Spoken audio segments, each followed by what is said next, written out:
फिटकी। जी हाँ, फिटकी हिक मामूली शइ जंहिंसां थियनि खोड़ सारा मसला हल। फिटकी हिकिड़े क़िस्म जो लूण आहे जेका तव्हांखे बाज़ार में पंसारियुनि जे दुकान ते सवलाईअ सां मिली वेंदी। उन जो इस्तेमाल ख़ासि तौर ते पाणी साफ़ करण ऐं शेव कराइण खां पोइ चहिरे खे जरासीमनि खां महफ़ूज़ करण जे लाइ कयो वेंदो आहे। पर उन ॻाल्हि खां तव्हां शायदि अणवाक़िफ़ हुजो त उन जा ॿिया बि केतिरा ई फ़ाइदा आहिनि।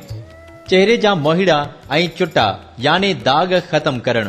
अगर तव्हां जे चेहरे ते मोहीड़ा ऐं चुटा याने दाग आहिनि त चेहरे तां मोहीड़ा ऐं चुटा ख़तम करण जे लाइ पीसियल फिटकीअ खे पाणीअ में शामिल करे उन जाइ ते हणी छॾियो ऐं 20 मिंटनि खां पोइ मुंहुं धोई छॾियो।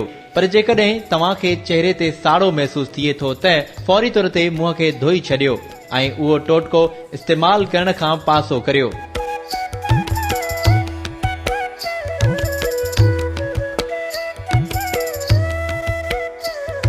उन खां अलावा चेहरे तां घुंज ख़तम करण जे लाइ पिणु फिटकीअ जो इस्तेमाल तमामु फ़ाइदेमंद आहे।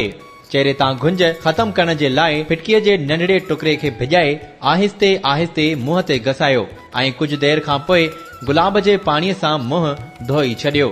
उन खां पोइ तव्हां मॉइस्चराइज़र जो पिणु इस्तेमाल करे सघो था।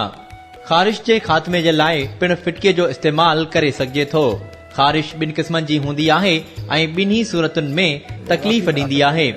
उन खां छुटकारो हासिल करण जे लाइ फिटकीअ खे साड़े ख़ाक करे उन में आने जी अछाण गॾाए इस्तेमाल कजे त ख़ारिश ख़तम थी वेंदी। ऐं अगरि तव्हां जे मथे में ख़ुश्की आहे त उन मां बि छुटकारो अव्हां हासिल करे सघो था। हिक चपटी पीसियल फिटकी ऐं लूण शैम्पूअ सां गॾाए वारनि ते हणो ऐं कुझु देर खां पोइ मथो धोई छॾियो। फाटल खोड़ियुनि लाइ पिणु फिटकी ॾाढी फ़ाइदेमंद आहे। फिटकीअ खे एतिरो त गरम करियो जो उहा ॻरी फोम जी शिकिल अख़्तियार करे वञे ऐं थधे थियण खां पोइ उन में नारेल जो तेल शामिल करे मुतासिर हिस्सनि ते लॻायो त फाटल खोड़ियूं बिल्कुलु ठीकु थी वेंदियूं।